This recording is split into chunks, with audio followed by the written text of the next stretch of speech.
jaa ngeen jëf mbokki ñaari waxtu jot na sëkk fii ci Walf TV bismillah ci xibaar tisbaar gi li ci gën a fës te ñu am yéen faram-fàcce ko enquête bi mu soxal Fatou Khady Diack ñu ngi koy wéyal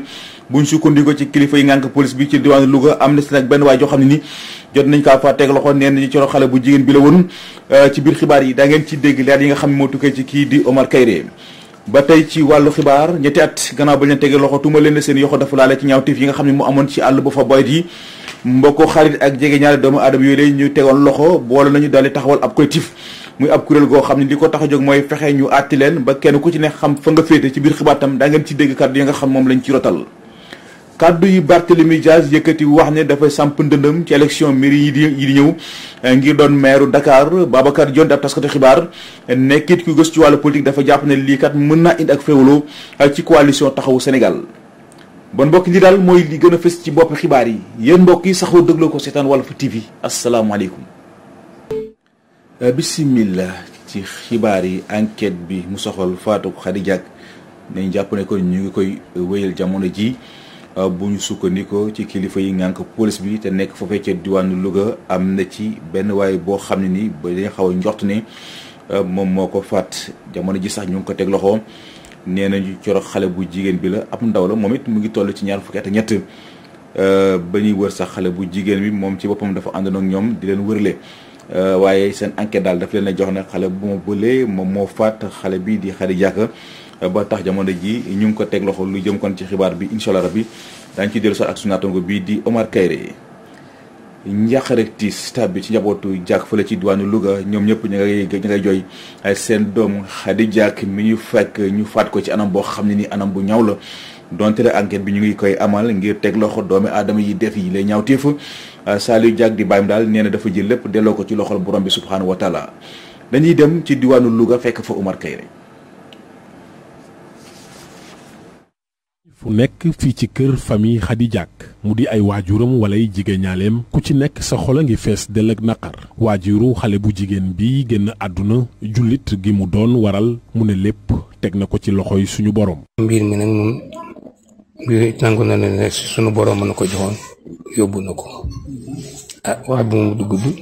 loolu rek lañ koy wax te fas ko yéene ñaanal waaw loolu rek lañ ko sus yéene di ko ñaanal rek ba mu jëm yàlla na ko dàqal fi mu bàyyi. ñu fekk ko mu génn àdduna ci anam yu doy waar terewul Saliou Diack mi di papam ne li mu jàpp rek ci doomam ji moo di nit ku baax gi mu nekkoon. xale bu baax la woon nag bu ñàkk sikk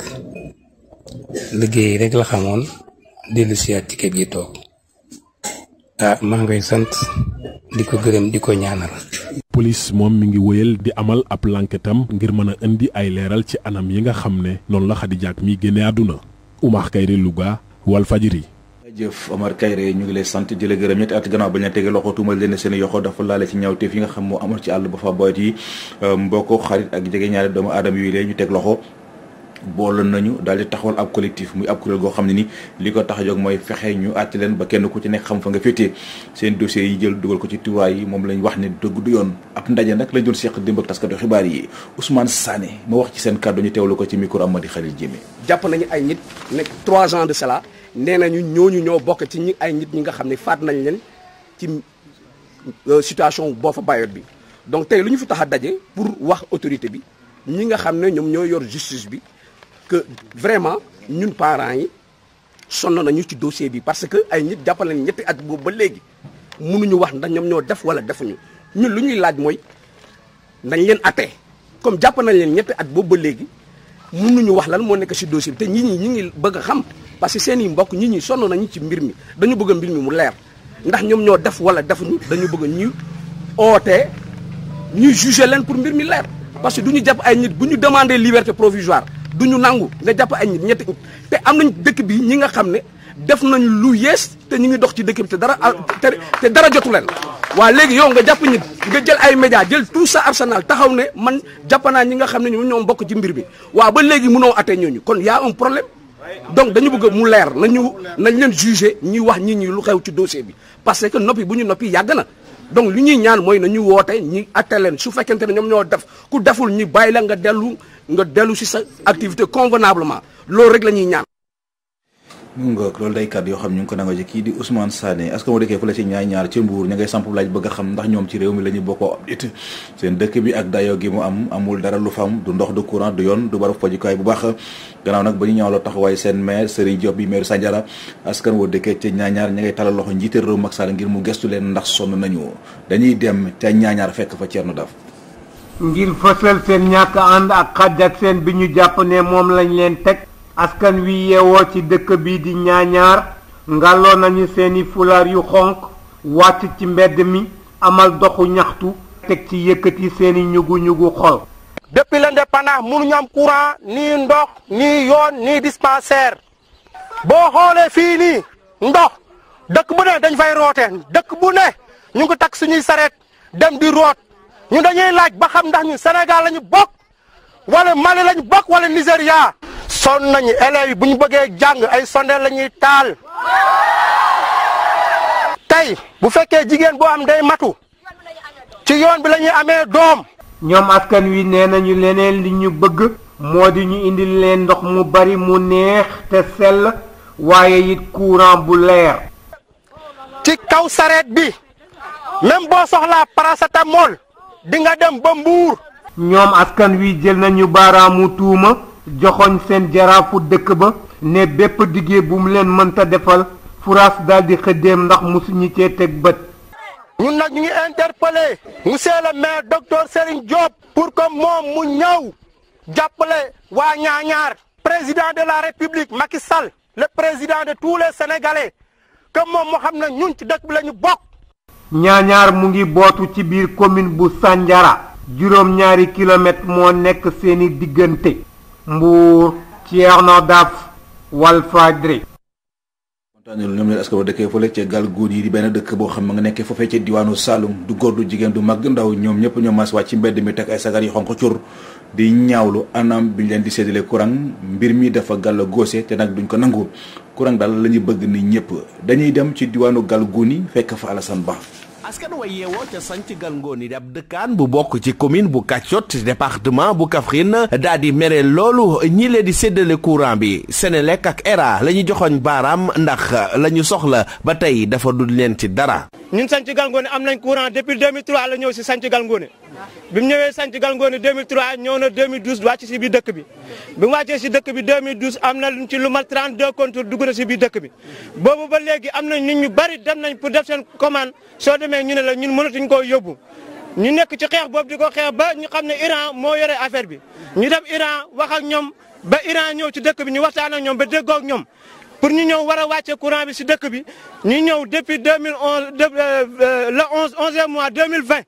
la ñëw jël fi ay abonnement plus de 300 personnes yoo xam ne seen xaalis def nañ seen abonnement ak ñi nga xam ne pare nañ tey war a def leen abonnement te joxe guñ ko toog doon xaar ba léegi mbuna gu ñëw gis courant bi. bu weesoo courant seen diggante ak tali bi ñeenti kilomètre moo ci dox bëgg nañ ñu defal leen ko tali ba mu ne boy ngir ñuy mën dem ak ñëw ci kaw jàmm ak salaam. bëgg nañ tali bi ñu defaral ñu ko mu yegg si dëkk bu toll nii dëkk boo xam ne 5000 personnes ñu ngi fiy xëy di yeewoo mënuñoo am yoon booy dem Kaffrine 9 kilomètres fii ak Kaffrine dëkk bu toll nii loolu c'est honte bëgg nañ dëkk bi ñëpp jàpp ci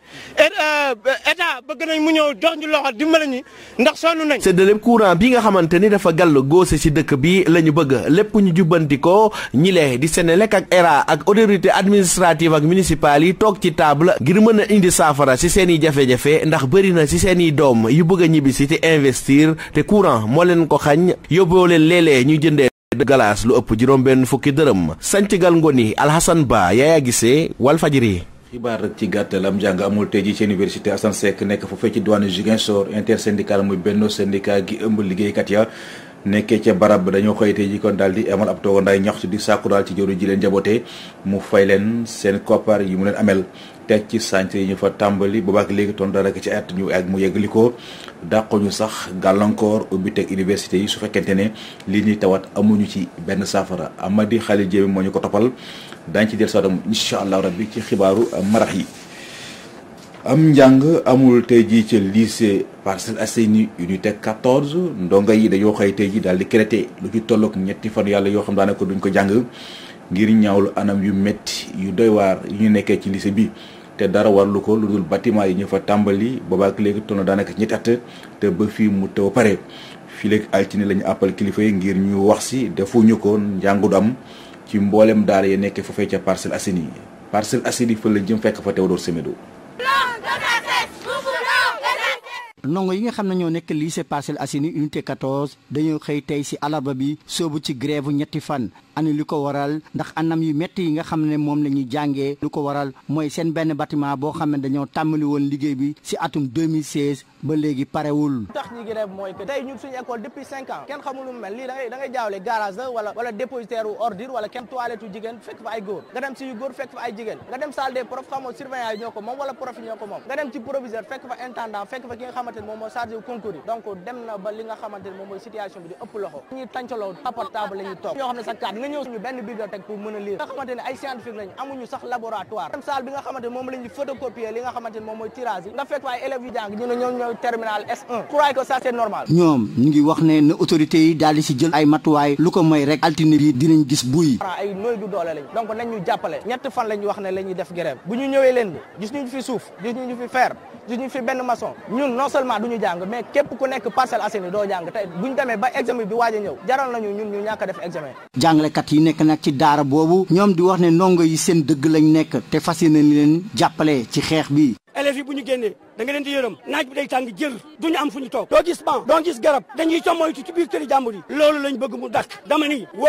waxuñu ndax chantier yi reprendre waaye dañ ni caabi école bi la ñu soxla sinon bu loolu amul taxaw nañ ci ginnaaw suñu élèves yi di leen soutenir am nañ ay banque d'objectifs yi bokk na ci second semestre composition du fi taxaw d'examen yi baccalauréat bi mi ngi ñëw daañu ko perturber BFEM mi ngi ñëw daañu ko perturber notes yi daañu ko bloqué. ñu sanc ko si atum 2016 ngir mën a suqali jàng bi ci bokk moomeel bu Parcelles Assainies lycée Parcelles Assainies unité 14 am na lu sol si 32 classes pédagogiques ak 21 classes physiques ki ne jox ko yéen fi si diwaan Parcelles Assainies Théodore Semedo pour Walfadjri. jaajëf Théodore Semedo ñu ngi lay sant di la gërëm jaaykat yi nekkee ci wetu jumaay Masjidul Rasul nekk fële ci Sacré-Cœur kontaan nañu benn yoon ci Barthélémy Dias mi seen maire ay ndaraan la fa yebal ñu daal di daaneel lépp la nga xam moo fa nekkoon ci ay katin muy lu ñuy ñaawlu lool ñoom i commerçant yi ne mbetteel gu mag la ñu am ci Barthélémy Dias ndax la muy wax ba ñu gëmoon ko ndekete yow moom gëmu ko Serigne Gueye Babacar Diop doxantu ji woon nañu fa ñu teew leen ci reportage. mere lool la ñu def maire Barthélémy Dias gannaaw bu ñu dajjee seeni cantine yi nekk ci weti jumaa yi Masjidul Rasul ci Sacré-Cœur 3 yile commerçant ne appub ñaari fan dong la ñu leen joxoon ngir ñu jóge ci bërëb bi nga xam ni def nañ fa lu ëpp fukki at. Ablaye Ba moo yor seen kàddu. li d'accordul mooy ba ñu lay jógloo ñu jox la délai bu gudd ba ñu la joxee délai bu gudd uti ji fooy nekk boo amee fooy boobaa di nga am 3 mois 4 mois 5 mois ku ko ut di nga am mais ci biir 2 semaines 3 semaines nit mënu ci am fooy dem sommation. suba ñu jox la délai ñu ne la 3 mois 4 mois 5 mois 6 mois xam nañ lu waa nu muy doxee ci réew mi mais ñaari fan ñetti fan 48 heures kooku du sommation kooku doole la ñun jàpp nañ loolu c'est injustice. gannaaw bi ndaraan yi jàllee ñuy def nag bilangub yàqu-yàqu yi. kanting bi maa ngi ko defaree 500000 laa ko defaree kii bi bagage total bagage bi lu ma inventaire bi yoon ni mu ngi si 3,800,000. man ci sama bopp rek man yàqu naa 25 millions. cosmétique laay jaay cosmétique ku xam ne dafa cher. cosmétique laa jaay sama bagage mu nga ndale fees na jàkka ji dell waaw man kese yàqule naa 25 millions mu nga ndale tedd. toll ci fukk ak lu teg yi les commerçants ne xàmmeetuñu sax meeru Mermoz Sacré-Cœur mi nga xam ni ña ñu yëkkati woon sax ca Terme Sud moo leen fatoon. Barthélémy Dias nag la ñuy seetaan chaque jour ci télé yi démocratie l'injustice bëggul loolu comme ni ma la ko waxee sànq nit ñi jëbir kii Mermoz Ouakam foo xam ne bokkul ci commune am mu jël leen fat leen. yore leen di leen toppatoo adduna bi yëpp di koy seede mu am ci yërmande tey moom moo yónnewaat na ñëw ci ñun pour ñu dëgër fi daan taxawu fii kon loolu man ma jàpp ne du justice 2 poids la 2 mesures ndax ñun ñi mu jëlee fii ñun ñoo ko doon fay au moins ñu mu tuuti ñoo doon fay parfaitement meeram ñi mu fatoon ñu nekk Ouakam ñooñu kenn musu ko fay dërëm. ànd ak jaaxle lool yile commerçant di tàllal loxo jaraaf ju bokk moomeelu Mermoz Sacré-Cœur la ñuy sàkk ci moom moo di ab ndàmpaay ngir wéyal seeni yëngu-yëngu. jërëjëf Serigne Gueye kàddu yi nga xam Barthélémy Dias yëkkati na ko wax ne dafay samp ndëndam ci élection maire yi di ñëw ngir doon maire Dakar Babacar Dione it ab taskatu xibaar doon it koo xam ne dafay gëstu ci wàllu politique dafa jàpp ne lii kat mën naa indi ak féewaloo ci coalition taxawu Sénégal Barthélémy Dias bu muy yëkkati kàddu yi waroon naa suuraale Soham Wardini muy maire Ndakaaru jamono ji te bokk ak moom coalition Babacar Dione ñu teewlu ko ci téléphone soxna Safiatou Cissé.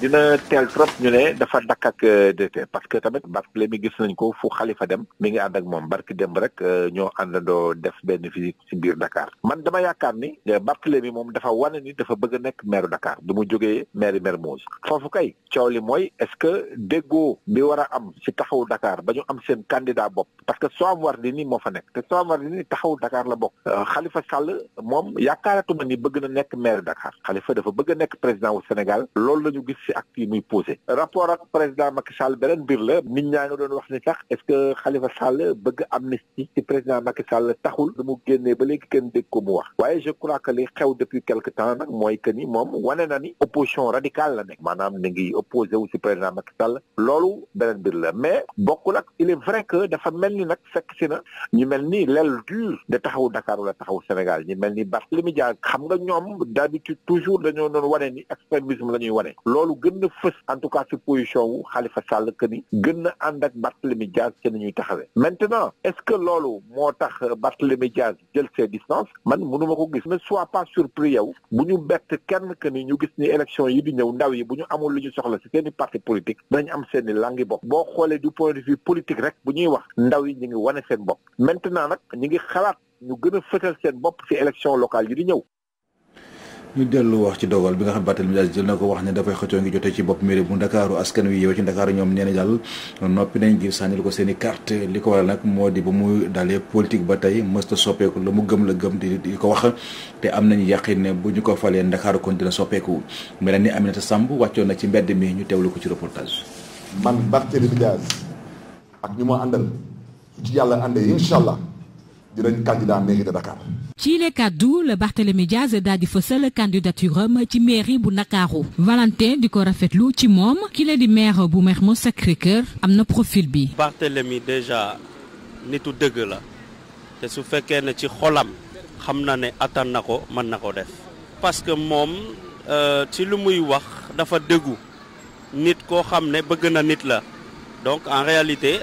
mën na ko. coppite mën na am ak doomu Jean-Paul Dias bile góor bi di ko firndeel. parce que c'est un gars qui est bien et puis en plus. moom Barthélémy Dias mën na jiite bopp moomeel bu Dakar ndax ku mën liggéeyam la te mën naa andi changement li ma koy conseillé mooy gën a waxtaan ak ndaw yi. doomu Sénégal bi nekk ca bitim réew. di wane ni moom du am benn xel ñaar ngir sàndil ko kartam. woote saa moom lay wootal parce que yor na fit. Barthélémy Dias samp na nombal tànkam ngir doon candidat ci élection locale yi soxal ville bu Dakar bi la décision nekk li nga xamante ne ñi leen di Dakar waaye ñu dajal rafetlu nañ ko. ñu wax ci relation bu jokkalante gi nga xam dafa faral di dox ci diggante kilifa dina ak ñi di woy politique yi nañ jàpp ni tey démb la woon kenn mënta dem bàyyi ka ca des Ibrahima Sène bu PIT ne kilifa diine donte le sax am nañ si ñooñu ñu ngi leen di dégg ci wàllu politique waaye la ñuy xaar ci ñoom daal moo ñu yore puso di ñëw daal diggante yi Pathé Mbeng Ibou Guèye reportage. rapport bi war a dox ci diggante way politique yi ak ñi di kilifa diine yi Ibrahima Sène bu PIT jot na ca dikk andil nañu it lu taarix jot a xamle ci wàll wi waaye di wax ne ñii di kilifa diine yi la ñu yàgg doxal fii ci Sénégal moom mooy rôle stabilisateur. bi indépendance ñëwee li ñu gis c'est clair et net Serigne Fallou ak Serigne Abdou Lahad dañ doon jàppale publiquement Senghor ak bu élection amee dañuy wax ni kii lañu jàppale wooteel leen ko mu jeex Tivaouane musul wax loolu mais bi ne ba 88 foofoo la Touba mujjee parloo diggante élection chef religieux yi toujours ñoom jàmm ak boole ay njaboot mooy seen taxawaay. bu ñu sukkandikoo ba tey ci ay kàddoom ñii di way politique yi ñoom ñoo war a bàyyi di fésal seen diggante ak kilifa diine yi. leaders politiques sont obligés dem di leen seeti ñoom itam ñu yaatu boo xam ni ku ñëw ñu dalal la li ci ñaaw rek ci biir mooy am politique yi dem bu leen recevoir bu pare ji bëgg ko politique yi. Imam Kanté moom mu ngi wéy di ñu xamal naka la relation yi la waroon demee waaye it di ñu xamal ne ak xaajaloo mënta am ci diggante ñii di way politique yi ak kilifa diine yi. seen diggante nag waxtaan mënu faa ñàkk même boo jëlee Sénégal nii temps yi nga xam ni sax tubaab bi teg nañ loxo réew mi xamoon nañ ni kilifa diine yi ak autorité coutumière yi bu ñu waxtaanul ak ñoom du ñu mën a jàllale dara ci askan bi te dafa mës a am dañu mës di waxtaan kilifa diine yi léeg-léeg nag mu am ay jafe-jafe seen diggante loolu moo mënta ñàkk ndax affaire nit noonu lay demee waaye ala kulli xaal seen waxtaan dafa war a tegu ci worma. ñi nekk ci wàllum spirituel ak temporel nekk ñaar ci ay kilifa yoo xam ne tam mën nañ di intervenir ci dundu sénégalais bi waaye lañ te jot a seetlu mooy ñii di way politique yi dañuy faral di profito ci seen diggante ak kilifa diine yi loolee di mbir boo xam ne ñañu doon waxtaanal ñaawlu nañ ko. toll nañ ci juróom-ñetti junni doomu Maroc yoo xam ne dugg nañu fële ci Espagne ñu ci bari daal daanaka ci géej gi lañ ko jaaree maanaam dañoo fay loolu nag jur ab junoo ci diggante kilifa yi nga xam ne ni moo ngànk ñaari réew yi yóbbee Boubacar Seye mi njiital Horizon Sans Frontières yëkki ay kandu daal di sàkku si ñaar wàlle ñu toog waxtaan jéem a saafara mbir yi waaye nag pas ci wàllu politique Boubacar Seye ñu teewlu ko ci téléphone soxna Mamou Diaby Gassama. situation bi am ni tey entre l'Espagne ak Maroc dans l'enclave de Ceuta et Melilla te diggante bi ay doomu aadama nekk ci biir ay immigrés yoo xam ni dañu nekk dans une situation de vulnérabilité vraiment dafa nekk loo xam ni c'est regrettable pour ñun parce que au-delà de la dimension politique dañu war a jël en compte la dimension dignité humaine cet aspect dafa am importance ci affaire bi loolu moo tax Horizon Sans Frontières di woo les deux parties ñu jël en compte cette dimension humaine dans l'analyse de cette situation présente loolu dafa am solo parce que ay doomu aadama ñoo nekk ci situation bu metti xam nañu wax ni dañu mar naan dañu sonn kon nañu jéem a prévaloir la dimension humaine pour mën a régler cette crise migratoire là. li gën a regrettable encore une fois rek dans cette crise mooy ce sont de pauvres migrants yoo xam ni dans ce différend qui oppose malheureusement l'Espagne au Maroc ñoom ils ne maîtrisent ni les tenants et les aboutissants ñoom dañoo nekk ci diggante bi rek et loolu nag ñun ñu ngi koy ñaawlu alors ñuy ñaan daal le plus rapidement possible les deux parties ñu xool nan la ñu mën a régler cette crise là voilà dans le cadre de la dimension purement humaine. mu ngoog loolu day kàddu yoo xam ne ñu ngi ko nangoo ci kii di Boubacar Seye mi njiital Horizon Sans Frontières.